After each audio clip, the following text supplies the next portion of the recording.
గత 7 దశాబ్దాలుగా 2 కులాల వారే అధికారాన్ని చలాయిస్తూ రాబందుల్లా ఆంధ్రప్రదేశ్ రాష్ట్రాన్ని దోచుకు తిన్న వైనాన్ని ప్రధానమంత్రి నరేంద్ర మోడీ గ్రహిస్తూ వచ్చారు.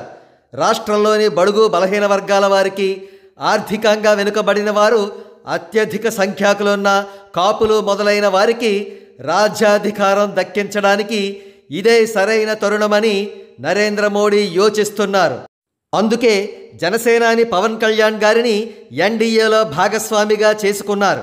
అంతేకాకుండా వచ్చే జనరల్ ఎలక్షన్స్ అనంతరం ఆంధ్రప్రదేశ్ రాష్ట్రానికి సీఎంగా చేయాలని యోచిస్తున్నారు మోడీ.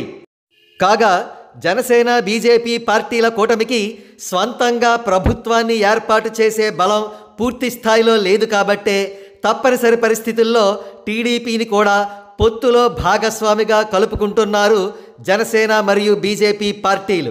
అయితే చంద్రబాబు నాయుడు గారు యథాప్రకారం తనదైన స్టైల్లో పవన్ కళ్యాణ్ గారికి వ్యతిరేకంగా కుట్రలు పన్నుతున్నారు.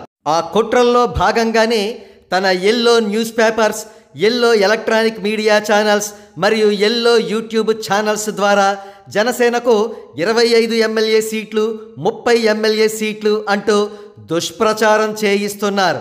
కానీ అక్కడ కూటమిలో ఉన్నది మహామేధావి పవన్ కళ్యాణ్ గారు, అపర చాణక్యుడు నరేంద్ర మోడీ గారు. వారిద్దరి ముందు చంద్రబాబు నాయుడు గారి పప్పులు ఉడికే ప్రసక్తే లేదు. వెన్నుపోటు రోజులన్నీ పోయాయి.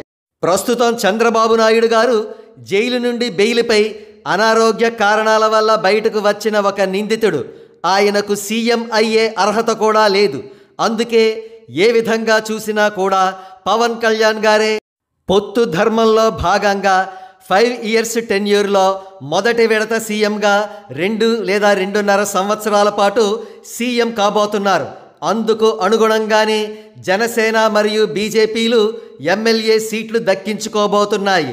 దీనికి సంబంధించిన ఇండికేషన్ ఎప్పటికప్పుడే హరిరామ జోగయ్య గారి ద్వారా పవన్ కళ్యాణ్ గారు ఇప్పిస్తూనే ఉన్నారు. ఏదేమైనా ఒక్క విషయం స్పష్టంగా చెప్పుకోవలసిందే. చంద్రబాబు నాయుడు గారికి మునుపటిలా శాసించే శక్తి లేదు. ఏమాత్రం తేడా వచ్చినా టీడీపీ అడ్రస్సే ఆంధ్రప్రదేశ్లో శాశ్వతంగా గల్లంతవుతోంది. ఈ నేపథ్యంలో ప్రధాని మోడీ గారు, జనసేనాని పవన్ కళ్యాణ్ గారు పెట్టిన పొత్తు డిమాండ్లను నెరవేర్చవలసిన గురుతరమైన బాధ్యత చంద్రబాబు నాయుడు గారి మీద ఉంది.